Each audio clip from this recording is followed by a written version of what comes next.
Yaani unapofika sasa kwenye yale maamuzi ya kwamba ndio nakubali kuingia kwenye safari au hapana, pale natakiwa kuchunguza kila tabia. Kama huyo binti unayemkubalia aliwahi kuwa na mahusiano huko yasiyo salama, hakikisha kwamba tabia hivi tukioana atakuwa kaiacha au ataikumbuka. Hii tabia hii hapana. Kuna vitu fulani tunasema ambavyo tafiti za kwenye mambo ya ndoa nazo zimekuja zikathibitisha. Mahusiano mabaya ya awali kabla mtu hajaingia kwenye ndoa yamevunja ndoa za watu wengi zaidi ya 50%. Kwa sababu mtu anapotoka kwenye haya mahusiano ya kwanza, wengine wana mazingira ambayo hayajaishaisha. Yaani ana unfinished relationship. Kwamba sio kwamba wamegombana, amewahi tu kuolewa na wewe. Kwa hiyo sasa unakuta amekaa, alafu anakaa. Sasa pale mtu baadaye anaanza kufikiri sasa, mateso yote yanayapata wakati kule kulikuwa kuna rafiki yangu, tuliachana kwa wema. Sasa mnaendeleaje huko?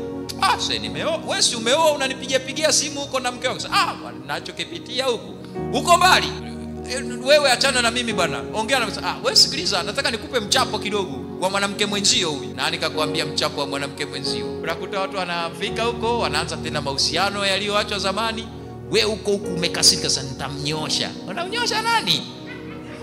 Unajinyosha mwenyewe. Unajinyosha mwenyewe. Utakuta mtu yuko pale akirudi umenuna. Sawa, okay, mmeshindaje hapa? Hamjambo. Sawa, barikiwe. Kuna chakula? Ameingia katoka. 50 zako. Na hiyo tabia ikikaa miezi 3, ikikaa miezi 6, ikipita mwaka, ndoa hai.